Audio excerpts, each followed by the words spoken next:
Muy buenas tardes, tengan todos, estimados estudiantes y público en general. Guatemala Visible y la Fundación Konrad Adenauer le da más cordial bienvenida a nuestros talleres virtuales sobre el análisis a la propuesta Ley de Comisiones de Postulación. Es un gran gusto tenerlos a todos ustedes. Este taller es dirigido a jóvenes que están pues con muchas ansias de tener conocimiento sobre la Ley de Comisiones de Postulación. Durante estos 5 talleres que vamos a tener en estas semanas, ustedes adquirirán conocimiento por parte de expertos que han estado involucrados en esta temática y poco a poco, también con el manual, un documento que se les trasladó, ustedes podrán tener ya una información mucho más concreta. Nuestra primera sesión será impartida por el licenciado Maynor Lorenzo con el tema de Ley de Comisiones de Postulación. ¿Cómo surgió? ¿Cuál es su objetivo? Asimismo, quisiera brindar el espacio al Dr. Robert Toysen, director y representante de la Fundación Konrad Adenauer para Guatemala, Honduras y El Salvador, y posteriormente a María de Los Ángeles Fuentes, directora ejecutiva de Guatemala Visible, quienes estarán brindando unas palabras de bienvenida. Muchas gracias, Annalisa. ¿Me escuchan? Bueno, muchas gracias. Buenas tardes a todas y todos. Es un gran gusto saludarles. Más que todo, quiero agradecerles a nuestros socios de Guate Visible para la cooperación en estos talleres y el tema que abordamos hoy y en el siguiente taller. Que disfruten el evento y otra vez bienvenido a nuestro evento. Gracias.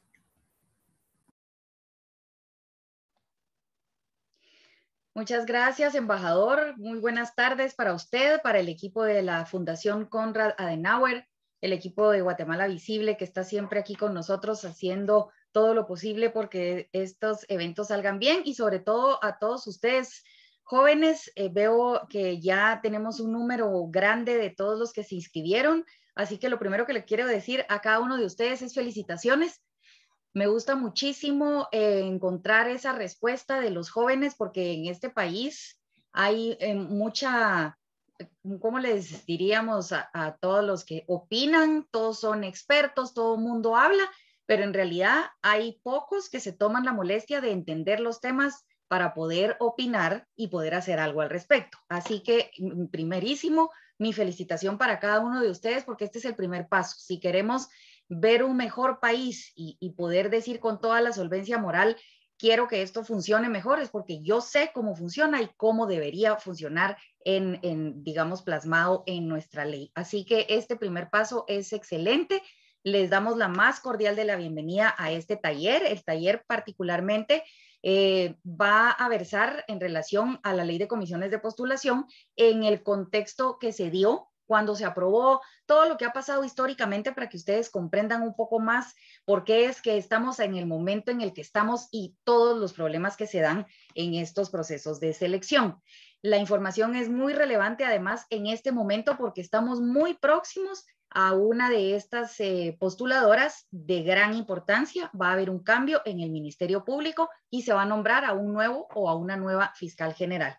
Así que para nosotros, no quiero tomar mucho tiempo de nuestros expositores, es un verdadero honor ser la plataforma que traslada a esta juventud llena de ansias, como dijo Annalisa, ganas de aprender. Y qué tal si de repente alguno de ustedes también después de sus estudios quiere postularse para algún cargo, sería ideal, ya que sabemos que si tienen este interés y la energía de estar un día por la tarde conectados a su computadora escuchándonos, es porque definitivamente tienen un gran cariño por su país y quieren que las cosas funcionen mejor. Así que no me queda más que darles las gracias, bienvenidos, los dejo en las mejor de las manos con todo nuestro equipo. Gracias a nuestros representantes por las palabras de bienvenida. Leeré una pequeña reseña de nuestro expositor. El licenciado Maynor Lorenzo, él posee una maestría en análisis estratégico de seguridad y geopolítica en la Escuela de Ciencias Políticas de la Universidad de San Carlos y una licenciatura en Ciencias de la Comunicación de la Escuela de Ciencias de Comunicación de la Universidad de San Carlos. Es consultor de Guatemala Visible como periodista especializado en cobertura del proceso de elección de magistrados de Corte Suprema de Justicia y salas de apelaciones. Ahora bien, le daré la palabra a mi colega de Guatevisible, Mónica Marroquín, quien estará realizando una dinámica con ustedes para poder hacer una preencuesta del evento y posterior vamos a hacer otra post-encuesta. Gracias. Muchas gracias, Annalisa. Mucho gusto a todos. Veo aquí algunos que ya se han inscrito a nuestros talleres. Qué bueno tenerlos nuevamente por acá, y a los que están por primera vez, de verdad, un gusto. El día de hoy vamos a tener una primer dinámica que consiste aquí en el chat. Álvaro va a estar colocando un link para que este link se mandó primero por correo electrónico. Algunos contestaron esta pequeña encuesta. Quienes ya contestaron ese link que les llegó al correo electrónico, no la contesten nuevamente. Es para los que no han contestado esta encuesta. Les vamos a dar el tiempo de 5 minutos.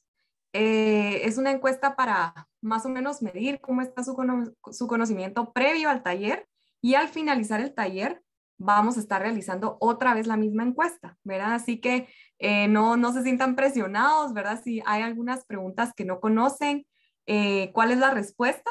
Porque la idea es que durante este taller ustedes puedan tener esas respuestas y al final ya responder correctamente. Vamos a dar esos 5 minutos, que ahí le voy a pedir a Álvaro que me ayude a contabilizar ese tiempo. Y solo les quería decir también que durante el evento también vamos a estar recopilando las respuestas, las preguntas que ustedes tengan, ¿verdad? Si ustedes tienen alguna pregunta al expositor sobre el tema, si tienen alguna duda, alguna opinión, pueden escribirlas aquí en el chat. Nos las pueden dirigir ya sea a Sebastián Morales o a mi persona, Mónica Marroquín, y nosotros vamos a estar recopilando esas preguntas. Entonces, damos ese tiempo para que ustedes puedan responder. Por favor, los que no la han respondido, responderla en este momento, y los que ya lo hicieron, ya no hacerlo nuevamente.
Yo creo que ya pasaron los 5 minutos para empezar con la exposición. Solo quisiera decirles que la importancia de este tema es que, así como lo van a poder ver a lo largo de estos talleres, es que por medio de estas comisiones de postulación es que se eligen a ciertos funcionarios públicos que son de bastante relevancia e importancia en nuestro país, ¿verdad? Muchas veces nos enfocamos mucho en las elecciones generales, ¿verdad? Cómo se elige a los diputados, al presidente, a los alcaldes, pero nos olvidamos un poco de cómo se eligen también a los jueces, al fiscal general, al contralor general de cuentas, a los magistrados de TSE, entre otros, que cumplen una función muy importante en nuestra democracia y en la función del Estado del país. Entonces, la idea con estos talleres es poder aprender, poder conocer este método, esta ley, cómo funciona y también qué mejoras podrían hacerse a futuro. Annalisa, no sé si tú quieres añadir algo o le damos directamente la palabra a Maynor. Sí, muchísimas gracias, Mónica, y a todos los participantes por llenar la preencuesta. Como indica Mónica, es solamente para ver el conocimiento que ustedes van a adquirir en este taller. Y ahorita ya le damos la palabra a nuestro experto, el licenciado Maynor Lorenzo, con su disertación. Gracias.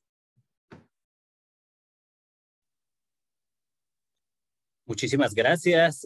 Pues antes que todo, pues saludar y agradecer a las autoridades de la Fundación Konrad Adenauer por esta oportunidad, junto con las autoridades y el equipo de Guatemala Visible. Gracias por la oportunidad, por tener esta experiencia con ustedes, jóvenes, que como bien lo decía acá la licenciada Marielos Fuentes, pues el hecho de estar una tarde pegado acá a una computadora, a una laptop, a un teléfono celular, pues dice mucho de ustedes como jóvenes que quieren aprender y conocer más sobre el estado de Guatemala. Y precisamente parte de lo que se hacía ver acerca de la importancia que tiene la participación cívica y juvenil en este tipo de situaciones. Así que muchísimas gracias. Vamos a proyectar ya precisamente el contenido.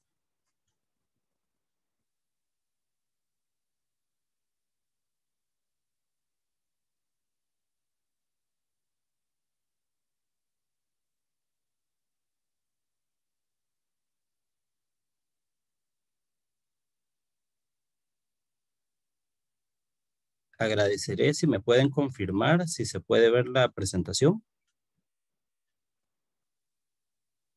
Indirecta de cualquier sector o por cualquier motivo, ¿no? Listo, ahora sí la... Ven acá. Ok, muchísimas gracias.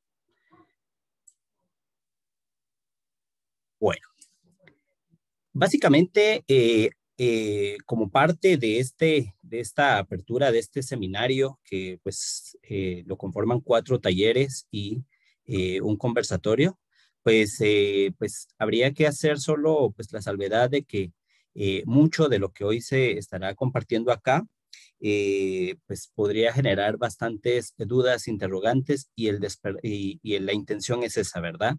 Que queden esas inquietudes para continuar en los siguientes talleres en donde ya podemos ir viendo más en la práctica, ya que hoy precisamente el título es Ley de Comisiones de Postulación, cómo surgió y cuál es su objetivo. Digamos acá vamos a compartir con ustedes algunos datos históricos, algunos antecedentes, algún contexto de cómo en ese momento, pues finalmente se incluye esta figura de la comisión de postulación en esta elección de funcionarios. Y para ello, nos vamos a remontar en algunos antecedentes, precisamente en 1985, el inicio de la era democrática en nuestro país, poniendo fin a los regímenes autoritarios militares que gobernaron en algún momento pues nuestro país y que también las dictaduras que en su momento pues dominaban el ejercicio público del poder en el país. Pero es precisamente en 1985 donde se da ese proceso en donde pues se conforma una Asamblea Nacional Constituyente integrada por 88 asambleístas, 88 diputados, quienes en su momento tienen la gran misión de redactar, de elaborar una nueva constitución política de la República de Guatemala en donde se incluyan precisamente ese tipo de aspectos. Un fortalecimiento más a la democracia en muchas de las instituciones, en muchas de las decisiones, inclusive hasta en la propia concepción del país, ¿verdad? Ahí tenemos una imagen de las hemerotecas y precisamente de la Constitución que fue promulgada el 31 de mayo de 1985.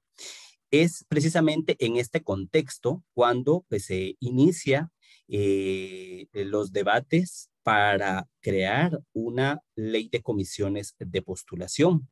Esto precisamente cuando se habla de fortalecer el tema de justicia, que es ahí el origen de esta figura. Muchos asambleístas eran de la opinión que había que sacarla directamente del ámbito político. Sin embargo, recordemos que es la propia Constitución la que establece que es una atribución de los diputados la elección de magistrados. Entonces, por ende, había un debate entre si era conveniente que ellos continuaran o al crear algún otro mecanismo.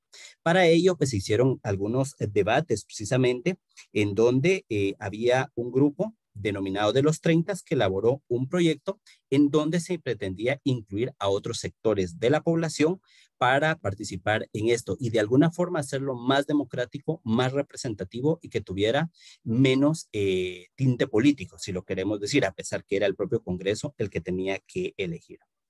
Y es precisamente donde después de fuertes debates que se tienen entre ellos, se termina definiendo una modalidad.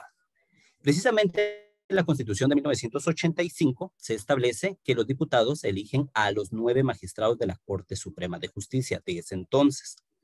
De ellos, 4 serían electos de forma directa por los diputados y 5 serían electos de una nómina de 30 candidatos que sería propuesta por una comisión de postulación. Aquí es donde partimos de que ya se incluye la figura de la comisión de postulación y esta sería integrada por los decanos de las facultades de Derecho de las universidades del país y un dato muy interesante es que para ese entonces solo existían 4 facultades. También por miembros del Colegio de Abogados y Notarios de Guatemala, y por un representante del organismo judicial pues designado por la Corte Suprema de Justicia. Así que básicamente esta es la primera parte donde ya figura la comisión de postulación.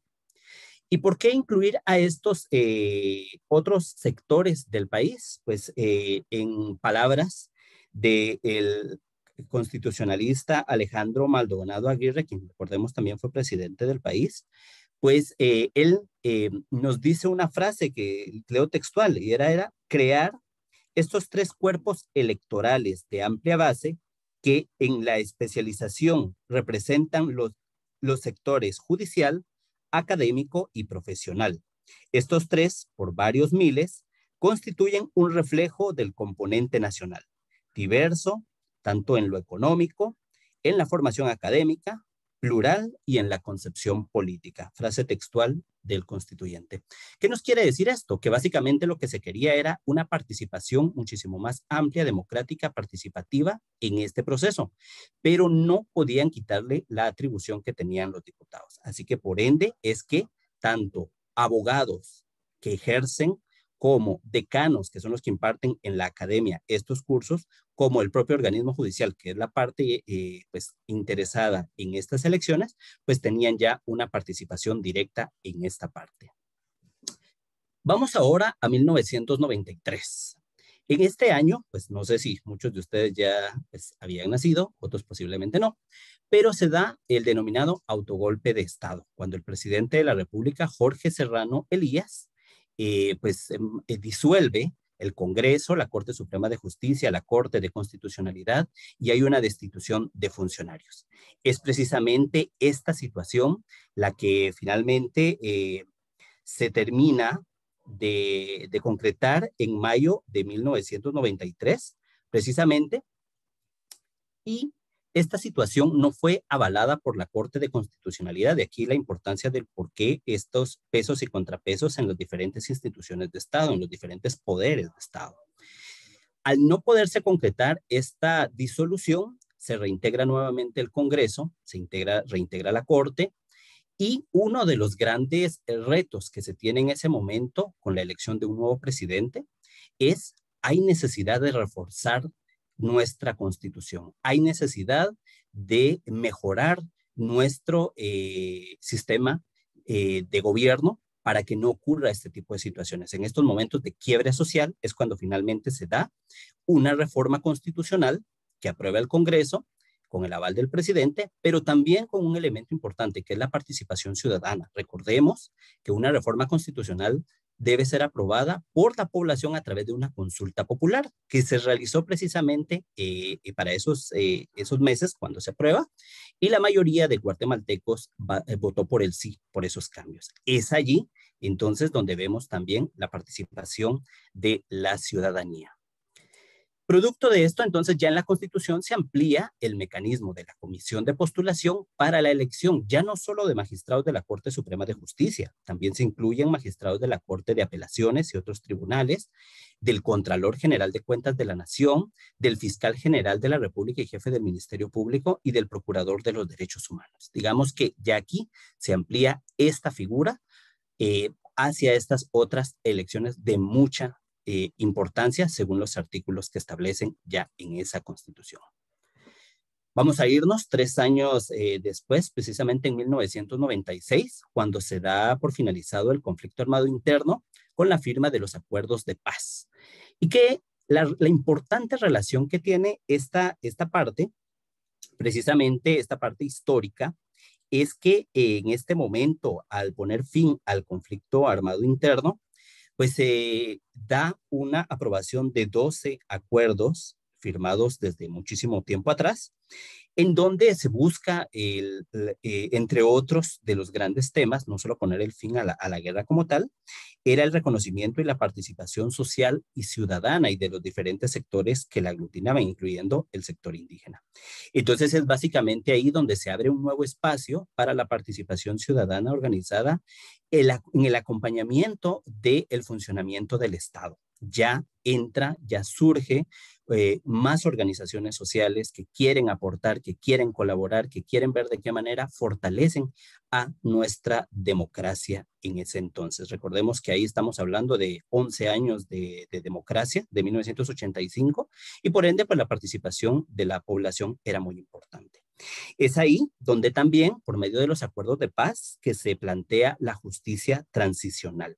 ¿Y qué es esto? Pues no es más que las formas temporales y posteriormente permanentes en las que los países que ponen fin a conflictos internos, a guerras internas, tratan de resolver muchas de devolver la justicia, si lo queremos ver así, a muchos de los delitos que se cometieron durante la guerra. Y hablamos acá desde represión y violación a los derechos humanos masivos y sistemáticos, y por ende muchas personas, muchas organizaciones buscan justicia, y para ello se acercan al sistema del organismo judicial de Guatemala, el cual no solo en nuestro país, sino como en muchos países después de una guerra interna, pues no están preparados para conocer realmente casos de alto impacto de esta naturaleza. Y es por ende que también entonces muchas organizaciones, muchos ciudadanos empiezan a acercarse al sistema de justicia y ver qué se está haciendo bien y qué se está haciendo mal. Y es precisamente ahí donde se detecta que uno de los grandes problemas del sistema es que esas autoridades, jueces, magistrados, las cortes en sí, pues tienen debilidades por intereses de alguna u otra forma. Entonces hay que ponerle atención a este tema y empiezan a trabajar directamente. Es así como ya continúa una de las grandes organizaciones que podemos resaltar acá, fue el Foro Guatemala, que surge como producto de esa unión de muchos tanques de pensamiento, de muchos sectores, de muchas personas que quieren y dicen hay necesidad de aportar desde nuestro espacio. Y uno de los temas precisamente es la elección de los magistrados.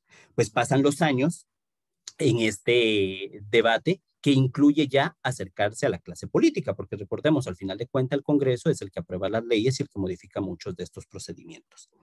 Así que es precisamente acá donde pues ya se presenta una iniciativa formal, producto de todo este trabajo. Este es el gran contexto. El 12 de febrero de 2009, la diputada Ninette Montenegro, quien era presidente de la Comisión de Reformas al Sector Justicia, plantea ya un documento y entrega al Congreso la iniciativa de ley de comisiones de postulación, la cual ya busca unificar muchas de las opiniones de la ciudadanía y las experiencias hasta entonces para poder hacer algo muchísimo más formal y muchísimo más completo. En este caso, en este contexto, es el 25 de febrero, apenas 13 días después, lo cual es un tiempo bastante rápido para quienes conocen la dinámica del Congreso, ya se conoce la iniciativa 3997 y la misma se envía a la Comisión de Legislación y Puntos Constitucionales y a la Comisión de Reformas al Sector Justicia. Recordemos que en el Congreso estas comisiones son de trabajo permanente, integradas por diputados, quienes se asocian no solo por partido político, sino también por afinidad. Esto quiere decir que, por un ejemplo, la Comisión de Salud debería estar integrada por médicos, químicos, nutricionistas, enfermeros, digamos, porque ellos terminan siendo conocedores del tema. Y no esperaríamos tener a un médico integrando una comisión de arquitectura, a un arquitecto en una comisión de salud o algo por el estilo, ¿verdad? Entonces, estas comisiones analizan estas iniciativas y terminan de alguna forma dando una opinión técnica y política, si es prudente aprobar o si hay necesidad de rechazarla o de modificarla. Pues precisamente estas comisiones realizan 3 reuniones de trabajo, el 23 de marzo, el 31 de marzo y el 2 de abril del 2009, tiempo muy rápido, insisto con esto, pongámosle atención.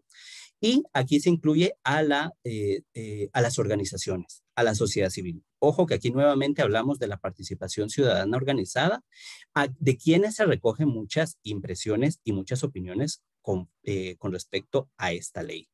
Acá tenemos, según los datos que se tienen, quienes participaron y algunas de ellas, estamos hablando de ACIES, del GAM, de Fundación Minamat, del FAD, de Organización Madres Angustiadas, del CENAP, y entre otras, y también incluye el acompañamiento de una delegación de la Oficina del Alto Comisionado de Naciones Unidas para los Derechos Humanos en Guatemala. Entonces, veamos que acá es tan solo una pequeña pincelada del gran aporte que la sociedad civil hizo para que esta iniciativa de ley fuera aprobada. Acá tenemos ahora cómo estas comisiones del Congreso tienen 50 días para emitir un dictamen, ya sea a favor o en contra de estas iniciativas. Precisamente acá está una imagen para que ustedes tengan la idea de cómo firman los diputados. En la Comisión de Reformas al Sector Justicia firmaron 8 diputados, 1 no firmó. Y en la Comisión de Legislación firmaron 12 firmaron y 7 no firmaron. Los motivos, creo que podría ser desde un rechazo político, no estaba de acuerdo técnicamente, simple y sencillamente no participó. Habrán muchos motivos que se les puede preguntar, no solo en esta, sino en muchas iniciativas directamente hacia los diputados. De esta forma, entonces, ya la iniciativa de ley regresa al hemiciclo parlamentario en sesión. Y recordemos que hay 2 mecanismos para aprobar leyes en el Congreso. Una es de urgencia nacional, que pues en buen chapín podríamos decir es que se apruebe en el momento, de una vez, ¿verdad? Con 107 votos a favor, automáticamente queda aprobada sin mayor tiempo. Y la otra modalidad sería a través de 3 debates, ¿verdad? Que se quiere decir que se apruebe en 3 sesiones distintas, en distinto día. Entonces, la primera lectura fue realizada el 13 de abril de 2009, una segunda lectura el 21 de abril de 2009 y la tercera lectura y aprobación final el 21 de mayo de 2009. Es así como, pues, digamos que cuando se da por 3 lecturas pueda tener algunas características muy especiales, que sea porque el tema es muy complejo o porque no haya los acuerdos suficientes, que no estén todos de acuerdo, que no sea un tema de urgencia como para tirarlo por medio de la urgencia nacional, ¿verdad? Entonces, digamos que en este caso fue un tiempo rápido, en 3 lecturas, se tomaron su tiempo, la analizaron de tal manera, y precisamente el 21 de mayo se aprueba el decreto 19/2009, que ya es oficialmente la ley de comisiones de postulación, con el voto favorable de la mayoría de diputados. Pero hay un último paso que también nos indica la ley, y es que el Congreso puede aprobar una ley específica, pero esta debe enviarla a la Presidencia de la República para que la conozca y haga un análisis y también la avale como tal, o la regrese si hay algún problema del ámbito legal. Para eso tienen abogados, constitucionalistas, penalistas, que de alguna forma analizan. Entonces, en ese momento, esta responsabilidad le recayó al presidente Álvaro Colón, quien da el aval, y es precisamente quien dice sí a esta ley que aprobó el Congreso, y es precisamente en los primeros días de junio, el 3 de junio, que la publica en el Diario de Centroamérica, que es el diario oficial. Ahí se pueden ver en el recuadro las firmas, y una de ellas es la del presidente Álvaro Colón avalando esta iniciativa. Y con ello tiene plena vigencia la ley de comisiones de postulación. En este contexto, digamos que ha sido un proceso que viene de muchos años, con participación de diferentes organizaciones, de diferentes formas, como se ha venido ampliando. Y caemos ya en el qué es la ley de comisiones de postulación. Y lo podemos describir de varias maneras, que es una ley conformada por 30 artículos, la cual busca limitar la discrecionalidad en el proceso de selección y elección de determinados funcionarios públicos. Ya lo hacían ver que este es para algunos funcionarios de alta relevancia. Sabemos que todos son importantes en el Estado, pero recordemos que hay algunos cargos que tienen muchísimo más trascendencia. También se dice que se plantea un procedimiento específico para la selección de candidatos por medio de la integración de nóminas de los aspirantes mejor calificados por una comisión de postulación. También nos hace ver que desarrolla procedimientos públicos eficaces y objetivos que buscan garantizar la selección de personas más idóneas, probas, capaces, honorables y con méritos académicos, profesionales, éticos y humanos comprobados. Escuchen este término que dice comprobados, ¿verdad? Y esa es en sí la tarea de la comisión de postulación. Verificar realmente si todas estas características realmente las tiene las personas, ¿verdad? Porque no es solo decir que las tiene o que diga la persona sí soy honorable o sí soy idóneo, sino que hay que buscar toda esa documentación y todas esas, de alguna forma, todas estas características que tenga la persona. Y si se cumple todo esto, pues finalmente esperamos tener mejores funcionarios públicos. Precisamente, el artículo 1 de la ley establece que el objeto de la misma tiene desarrollar las normas constitucionales relativas a las comisiones de postulación con el propósito de regular y establecer mecanismos y procedimientos objetivos concretos en cuanto a la selección de nóminas de candidatos a cargos que ejercen funciones públicas de relevancia en el Estado. Ya recordemos algunos de ellos, magistrados y algunos jefes de algunas instituciones por demás importantes. Es precisamente acá también la ley de comisiones de postulación que termina explicando que tenemos 4 principios, en este caso, que son en los que se basa directamente la comisión de postulación. El primero de ellos es la transparencia. Y esto se refiere a que las comisiones de postulación deben desarrollar actuaciones dentro del proceso de elección con total transparencia. Y para ello deben informar acerca de sus acciones de forma eficaz, actualizada, fiable y veraz. Esta es una característica fundamental de todas las comisiones de postulación y con la cual muchos guatemaltecos nos podemos enterar de lo que están decidiendo y de lo que están haciendo. Otro de los principios que se tienen es la excelencia profesional. Y básicamente la ley nos dice que para cumplir este principio, pues las comisiones de postulación deben establecer un perfil mínimo. Esta palabra es muy interesante porque dice mínimo. Es lo mínimo que se debe buscar en aquellas personas para ocupar finalmente esos puestos que se están planteando acá. Y con ello, pues se habla acerca de que este perfil debe facilitar a las personas y que deben estar basados en criterios sobre capacidad, especialidad, idoneidad, honradez, honorabilidad, comprobable. Una vez más, nos da la palabra comprobación, ¿verdad? Y esto es para cumplir no solo con lo que dice la ley, sino que también para buscar mejores personas para estos puestos. El tercero termina siendo la objetividad y se refiere a que en los procesos las comisiones de postulación deben observar criterios, requisitos y condiciones concretas y tangibles.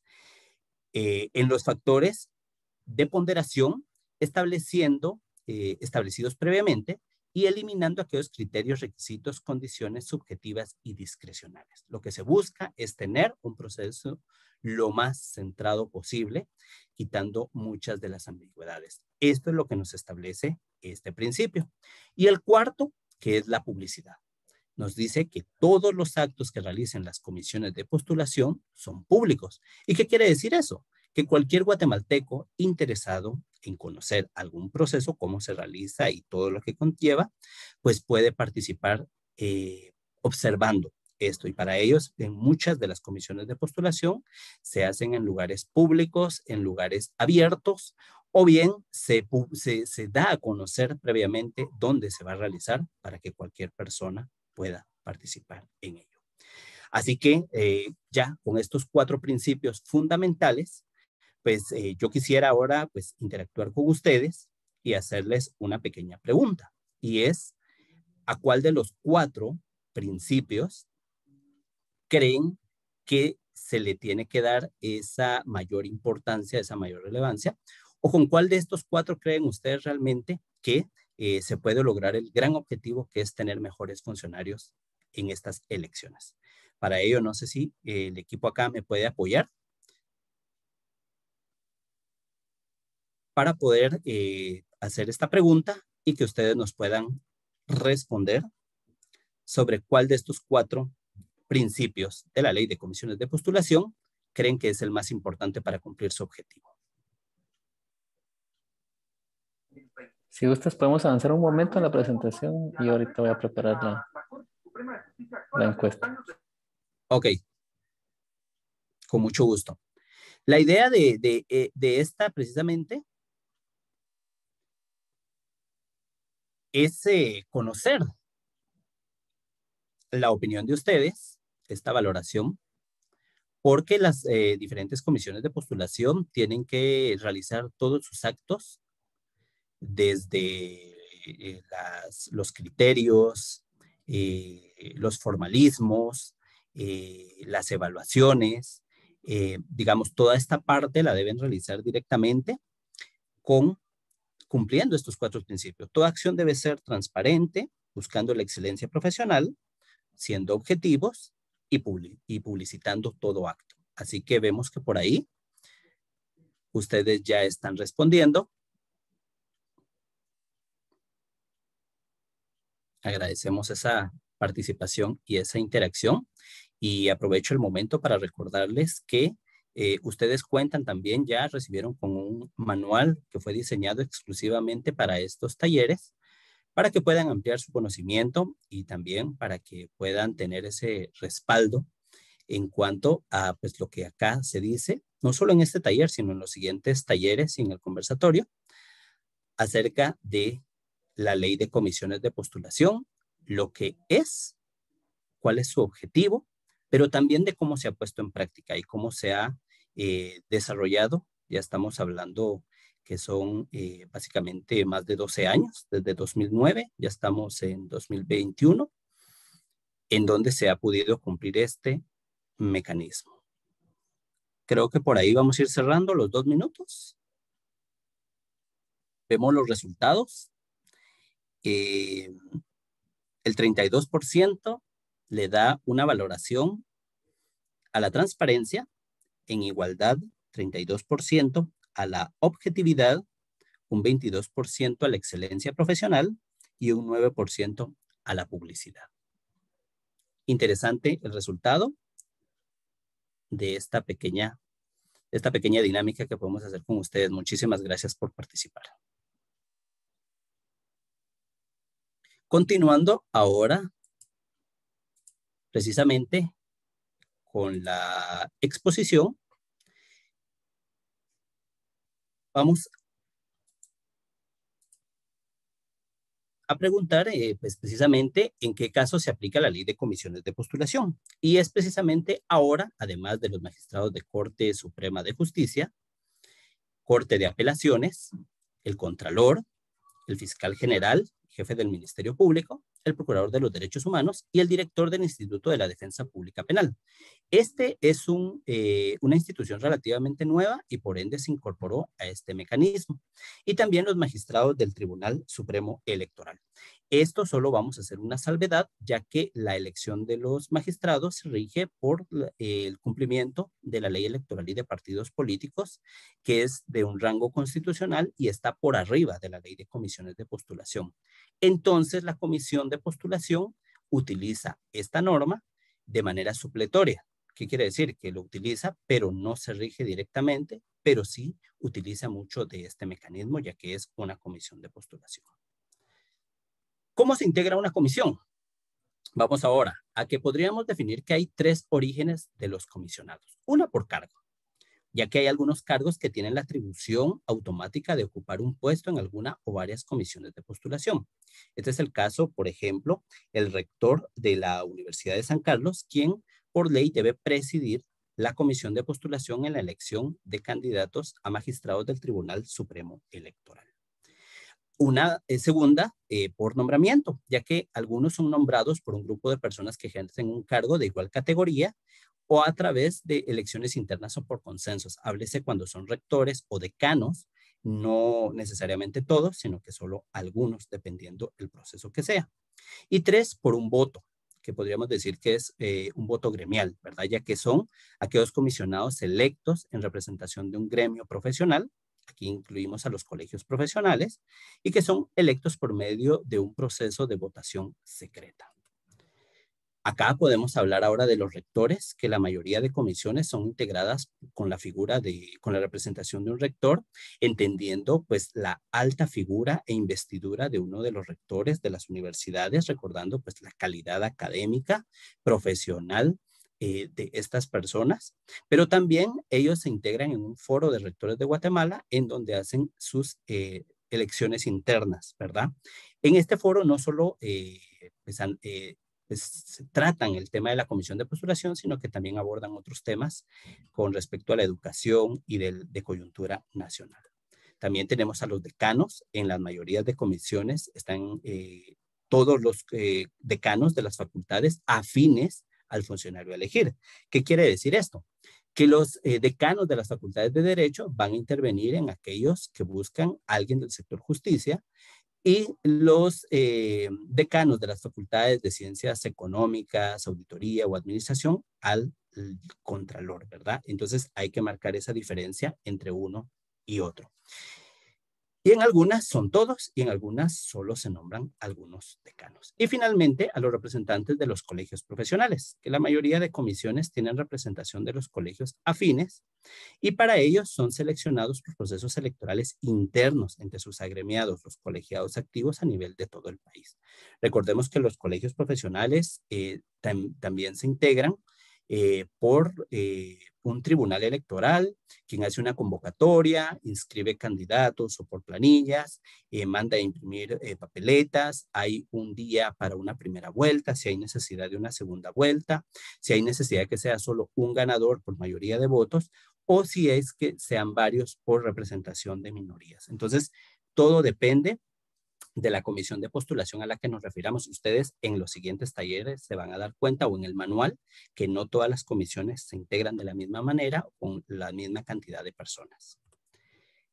Finalmente, llegamos a cuándo se integra una comisión. Y es que la ley, en el artículo 3, establece que el Congreso deberá convocar a las comisiones de postulación de los o de los funcionarios que deban ser electos dentro del plazo de la ley específica determine. ¿Qué quiere decir eso? Que ahorita que se acerca ya la elección de fiscal general, la propia ley establece en qué momento se debe cambiar al fiscal. Entonces ya el Congreso debe de estar muy atento a esos plazos y cumplirlos para hacer esa convocatoria.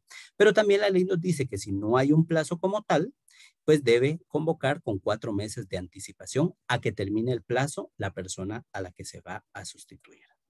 También para los colegios profesionales dice que se debe hacer una convocatoria dentro de los 10 días posteriores a la convocatoria que haga el Congreso. Y acá les muestro una imagen de cómo el Congreso hace una convocatoria publicada en el Diario de Centroamérica, en donde entonces, como todo guatemalteco tiene acceso a este tipo de documentos, digamos, los colegios profesionales deben cumplir con ese tiempo específico.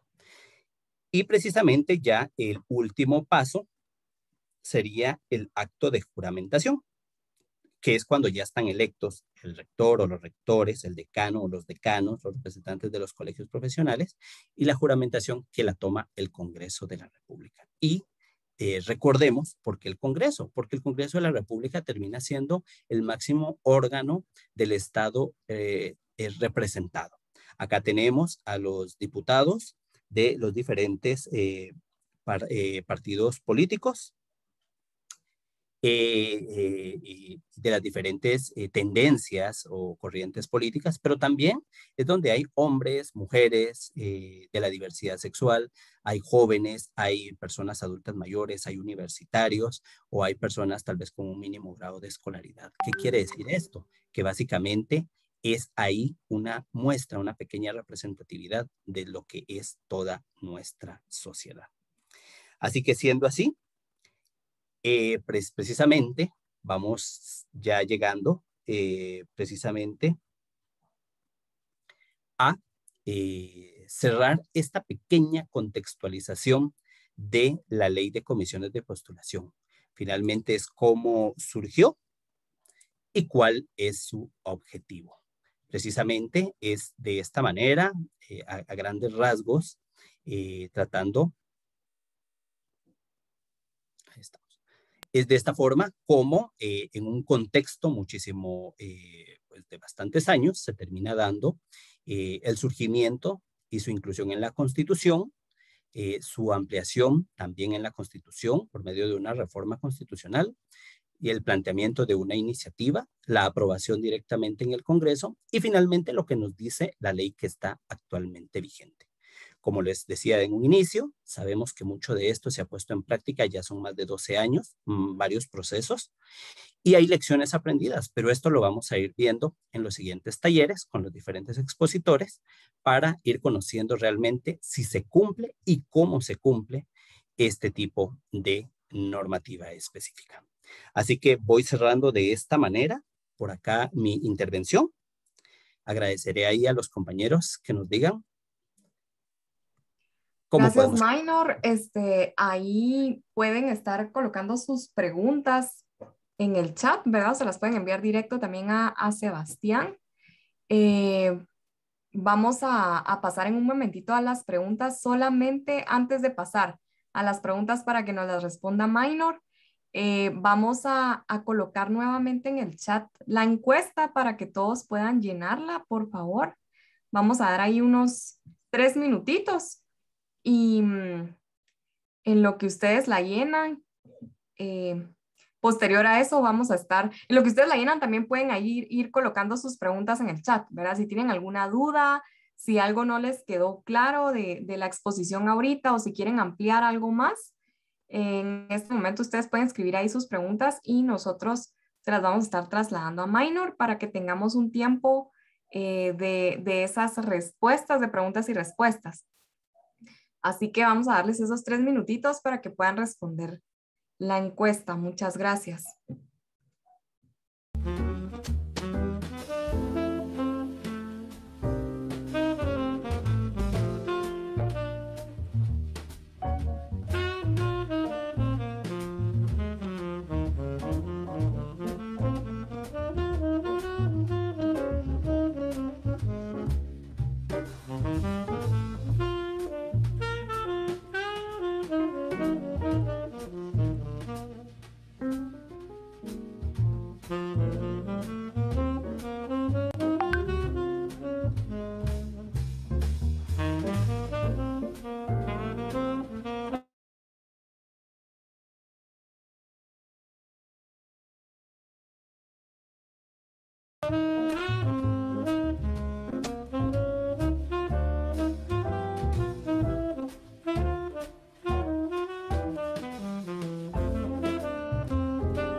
Muy bien, creo que ya se terminaron ahí los minutos. Yo les agradezco a todos. Si pudieron responder ahí, es súper importante que nos hayan respondido a la encuesta, por favor. Y pues aquí ya hemos recibido algunas preguntas.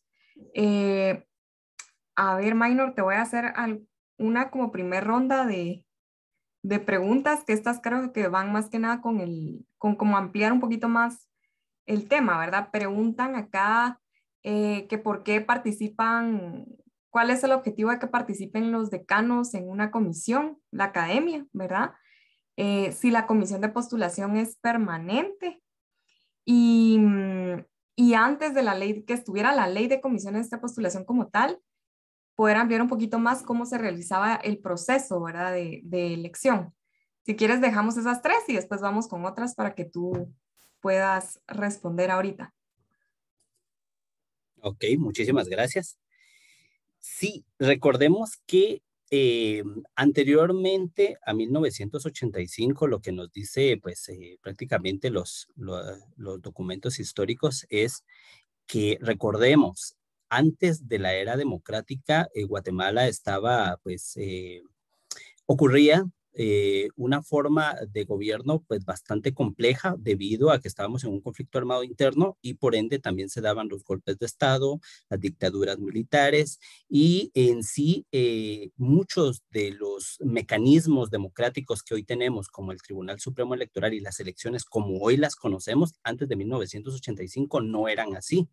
Entonces, las elecciones de los magistrados en ese momento, junto con la de muchos otros funcionarios, terminaba dándose de una forma más a dedo, más discrecional, más por interés, que digamos que no es que estos intereses particulares, económicos o políticos hoy ya no existan, pero digamos que del 85 para acá, en estos años, se ha abierto más la posibilidad de una participación ciudadana más organizada en donde se pueda exigirle más a las autoridades y a las instituciones, hay algunos casos muy específicos en donde pues la voluntad popular de alguna forma influye más que en otros, pero digamos de que esta es una herramienta que finalmente contribuye a la elección de esos magistrados. ¿Por qué incluir a la academia? Bueno, pues recordemos que este fue un debate, como lo planteaba desde un inicio, que se dio en la Asamblea Nacional Constituyente. Digamos de que dentro de esos grandes debates, cuando se hacen este tipo, imaginémonos ahorita que se replantee redactar una nueva constitución.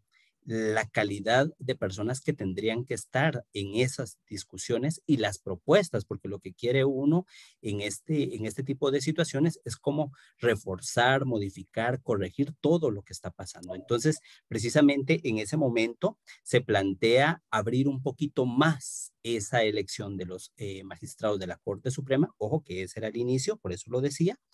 Y que era lo que se planteaba en esos grandes debates, ¿verdad? Y por eso ponía la frase textual del constituyente Alejandro Maldonado Aguirre, porque algunos planteaban la idea que no fuera el Congreso quien realizara la elección de estos magistrados, digamos, para quitarle esa relación política con la administración de justicia, pero la propia Constitución establece que es una atribución del Congreso. Entonces la idea era como buscar una alternativa que cumpliera esto, pero que tuviese un menor grado de politización a esta decisión. Y es por ello que dentro de esos debates se plantea incluir la figura de la comisión de postulación, incluyendo a 3 sectores que están altamente relacionados con ello. Uno era el sector académico, por el hecho de que esta parte de la sociedad termina siendo las grandes centros en donde se forman a los abogados. Imaginemos, los decanos son los responsables de la formación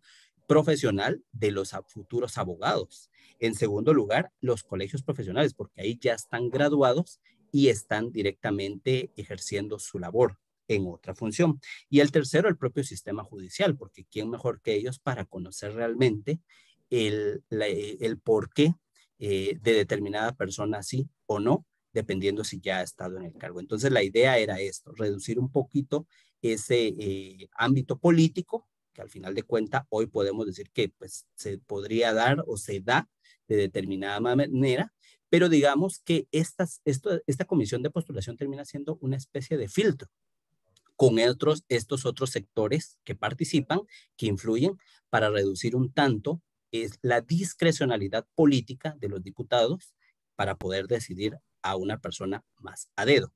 Y por último, solo recordar que el hecho de que se planteara esta figura de la comisión de postulación también termina contribuyendo para hacer ejercicios más participativos, democráticos y transparentes, porque muchas decisiones del Congreso las podemos ver muy sorpresivamente, muy rápidas, sin mayores debates, porque muchos intereses políticos terminan tomando unas decisiones muy discrecionales en algunos de los temas. Por ende, es esta participación y este involucramiento de estos sectores que tenían una relación, pero que también logran aportar como un filtro para una mejor elección.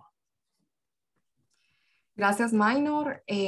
Sí, justo como lo explica Maynor, también la comisión de postulación es un órgano temporal, ¿verdad? Solo está mientras se da la elección. Por ejemplo, ahorita que viene la elección del Ministerio Público, solo va a durar unos 4 meses. Ya cuando se manda la nómina al presidente de la República, en este caso, se termina, ¿verdad? Se disuelve la comisión de postulación, ya no está en funciones. Entonces es un órgano temporal. Y antes, o sea, la ley de comisiones como tal, que empezó a utilizarse en el 2009, antes de eso estaba la figura de comisión de postulación, pero no tenía como una ley que exigiera esos principios de los cuales habló Maynor, ¿verdad? No se exigía transparencia, ni publicidad, ni se conocía cómo se daba el proceso. Era una comisión a puerta cerrada, ¿verdad? Entonces, lo que la ley vino a hacer fue a abrir el proceso, que fuera de forma transparente y de forma pública, porque se consideraba que eso iba a mejorar de cierta manera la elección de esos candidatos. Entonces, aquí hay otras preguntas que están interesantes. Ahorita te las voy a leer. Gracias, Mónica.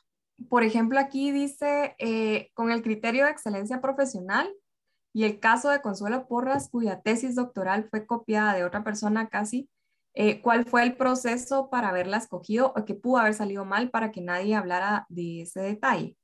Aquí hay una pregunta así. También preguntan, bueno, se consideran que los procesos de postulación no han funcionado. si en algún momento los procesos de comisión de postulación funcionaron bien. Y otra,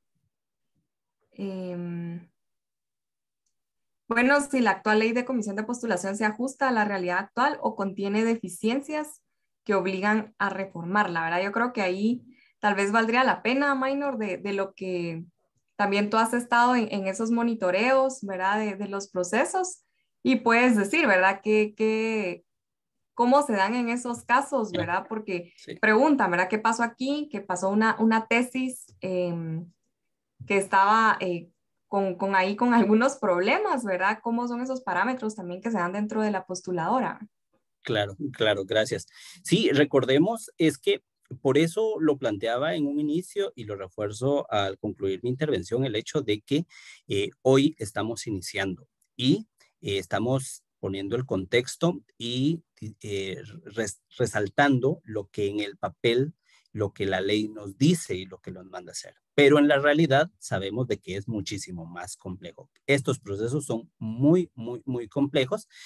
Parecieran muy fáciles, pero terminan siendo complejos. ¿Por qué? Porque al final de cuentas hay algunos intereses muy marcados en algunos procesos y yo creo que estas tres preguntas van muy relacionadas porque en la realidad, imaginémonos, la figura de la comisión de postulación se incluye en la Constitución en 1985. Imagínense, estamos hablando de ya más de 30 años. La sociedad guatemalteca ha cambiado en 30 años. Nosotros como sociedad hemos cambiado. Entonces, también las prácticas de las autoridades políticas podrían haber cambiado en mucho, para bien o para mal en algunos aspectos. Entonces, la idea acá que se plantea es, yendo a la tercera pregunta, sobre el hecho si se ajusta a la realidad actual. Creo que ese es uno de los grandes objetivos de este tipo de seminarios que organiza Fundación Konrad Adenauer y Guatemala Visible, porque ese es uno de los grandes debates que hoy el país ha venido incrementándose con el paso de los años.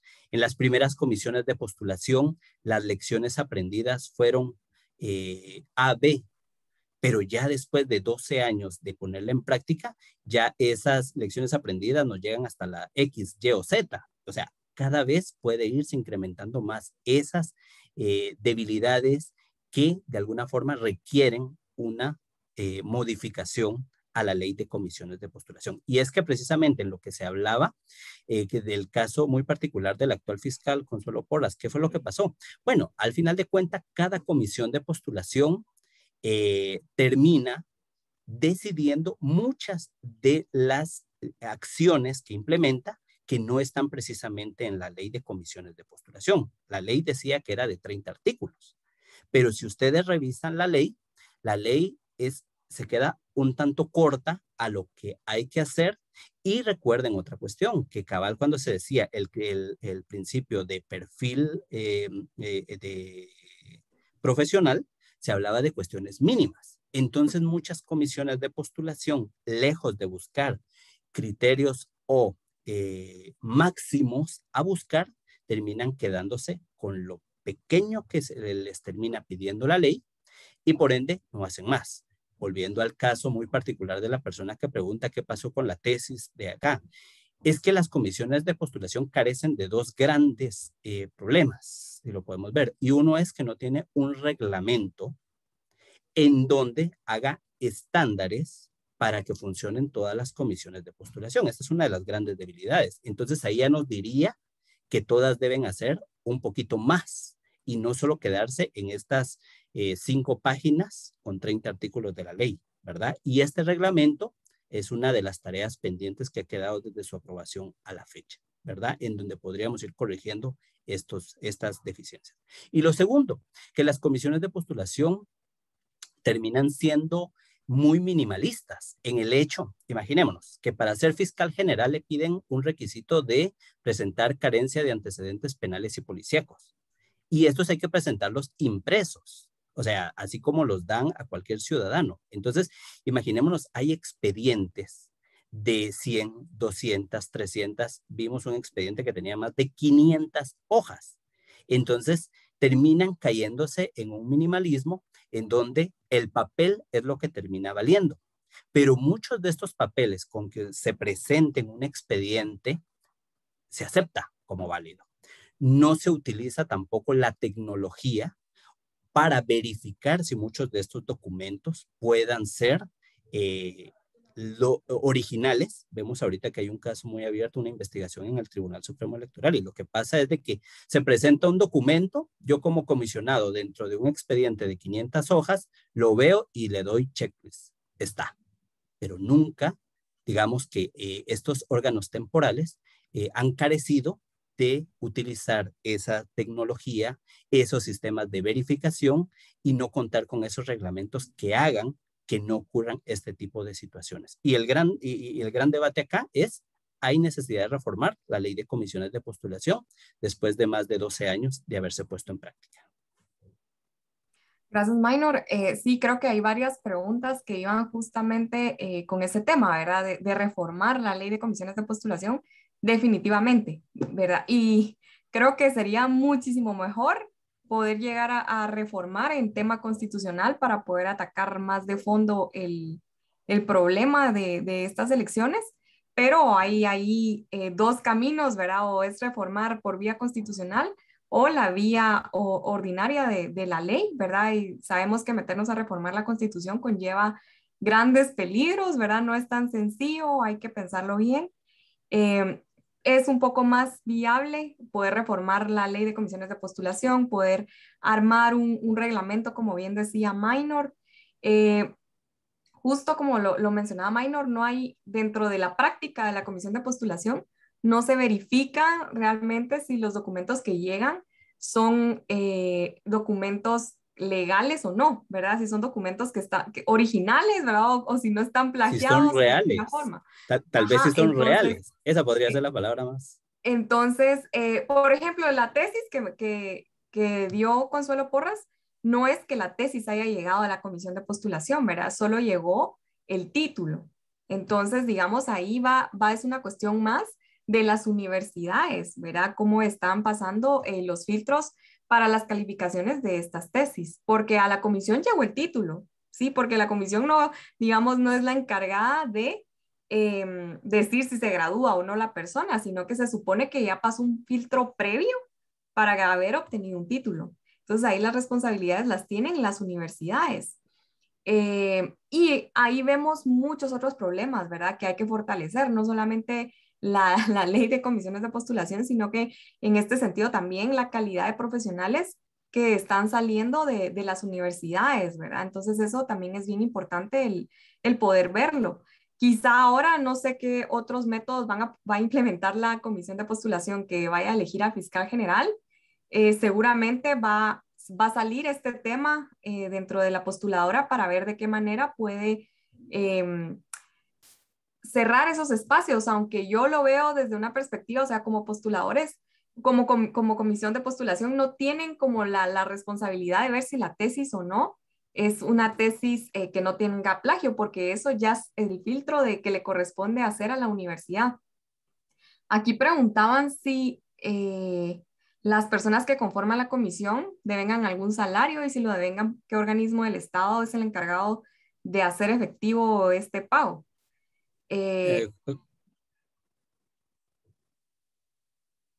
Digamos que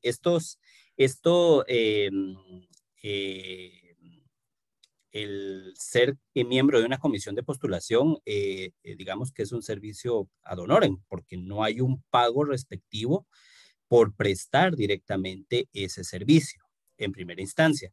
Pero en segunda instancia, estas comisiones de postulación sí manejan un presupuesto, el cual sale del propio erario público, ¿verdad? De la institución que es la encargada de elegir al funcionario. Por ejemplo, en la elección del director del Instituto de la Defensa Pública Penal, pues el instituto aporta los recursos para audio, impresiones, alimentación, publicaciones en el diario oficial, digamos, todos estos gastos.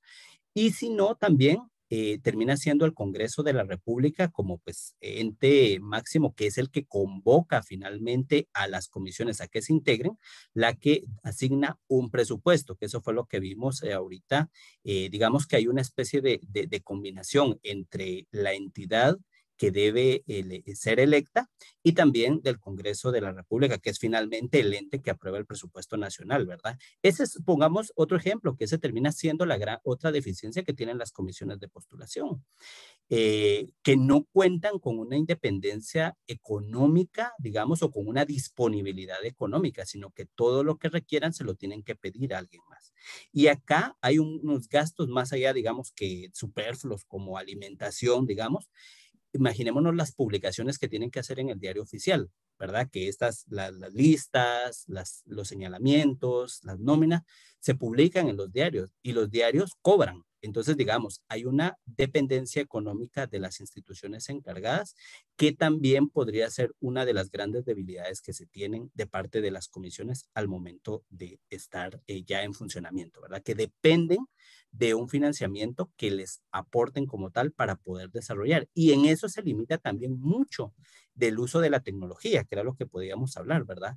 Que de repente no cuentan con todo ese gran sistema. Un ejemplo tan sencillo, un tablero. Para quienes han visto cómo es una comisión de postulación, las de la Corte, eran 37 comisionados. Y cuando hay una votación, levantar la mano. Y hay que contabilizar uno a uno quiénes están votando a favor, quiénes en contra, quiénes se abstienen. Imaginémonos algo así con un sistema, como un tablero electrónico, que es lo que tiene el Congreso. Imaginémonos. Sería fácil poder ver quiénes votan, cómo votan. La tecnología podría ayudar mucho a estos procesos y ayudaría a hacerlos más transparentes, pero digamos que hay una relación ahí muy, muy clara con toda esta reforma, que es lo que se plantea aquí, que hay que hacer.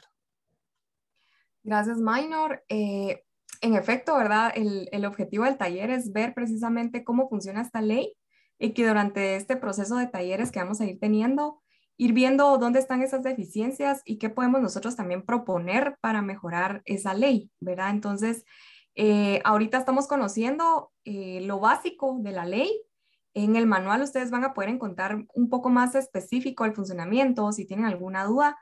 En el próximo taller vamos a estar viendo cómo se lleva a cabo cada uno de los diferentes procesos que se dan, ¿verdad? Dentro de las comisiones de postulación, porque es diferente la comisión de postulación, la conformación que se da para elegir a jueces, magistrados, es diferente la que se da para elegir a Contralor General de Cuentas. Son otros actores que participan y hay mucho de por medio, ¿verdad? En estas conformaciones de postulación, ahí ustedes van a poder ver cómo se van evidenciando los distintos intereses, tanto buenos como no tan buenos, ¿verdad? Y aquí, solo para cerrar, hay una pregunta que dice, ¿cuál es la situación actual de las comisiones de postulación ante el retraso de la elección de cortes? ¿Y qué tiene que ver? Ay, permítame, porque aquí se me perdió con otra. ¿Y qué tiene que ver la ley del Consejo de la Carrera Judicial con ello? Miran esto, la Comisión de Postulación ya realizó su trabajo ahí, mandó la nómina al Congreso de la República y el retraso que hay es porque los diputados no han entrado a hacer la votación que les corresponde realizar, ¿verdad? Entonces, obviamente la Corte de Constitucionalidad emitió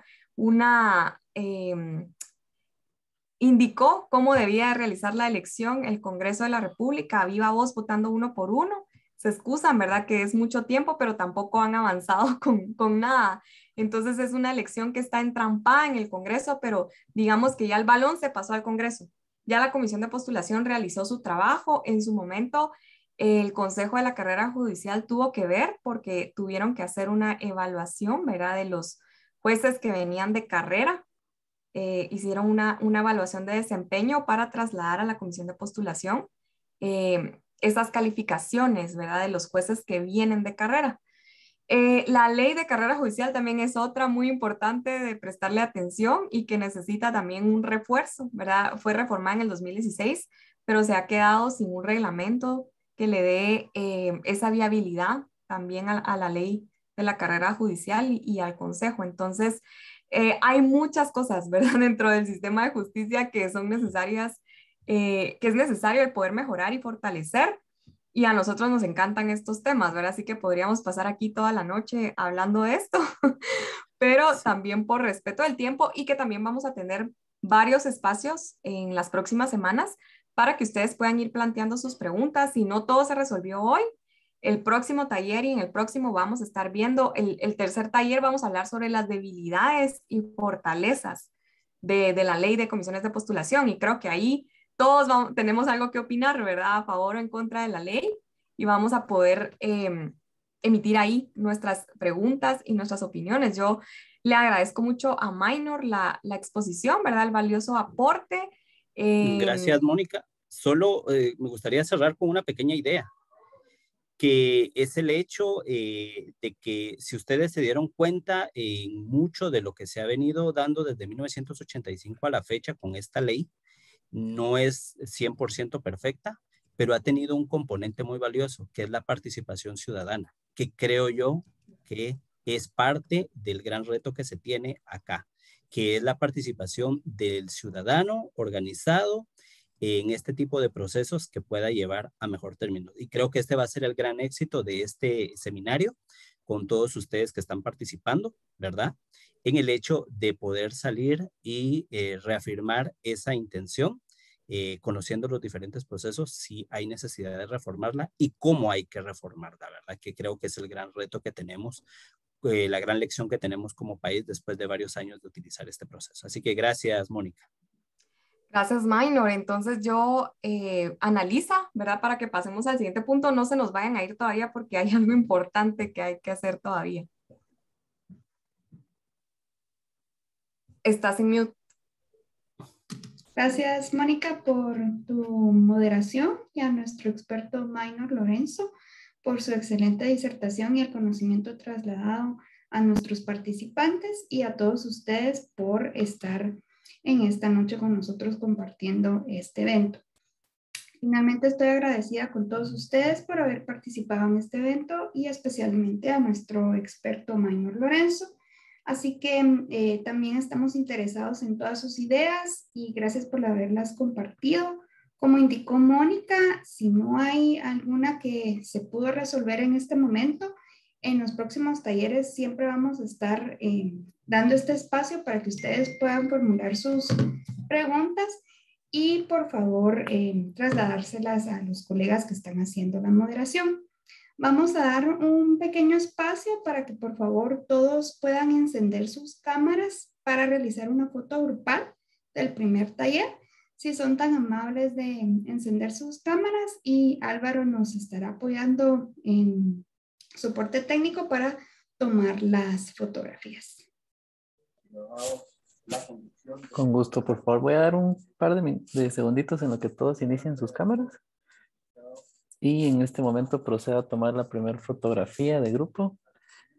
Sonrían, por favor. Muchas gracias y felicidades por estar aquí en el evento. Voy a tomar a la cuenta de 3 la foto, a la 1, a las 2 y a las 3.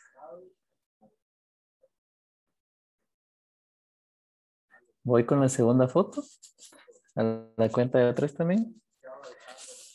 A la 1, a las 2 y a las 3. Listo, muchas gracias. Ya hemos tomado las 2 fotografías. Okay, muchísimas gracias, Álvaro. Entonces damos por concluida la primera sesión de este taller virtual que vamos a estar llevando a cabo. Como bien lo indicaba mi colega Mónica, van a ser 4 talleres y uno último con un foro de debate. Y esperamos verlos. Por favor, conéctense siempre al vínculo que se les estará enviando para la próxima sesión. Nos vemos el miércoles 29 a la misma hora, a las 6 de la tarde. Muchísimas gracias y nos vemos pronto.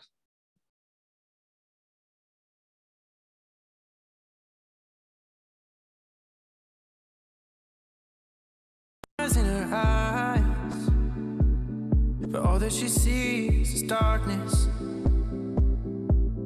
She won't tell you why. No more butterflies, 'cause they don't ever lie.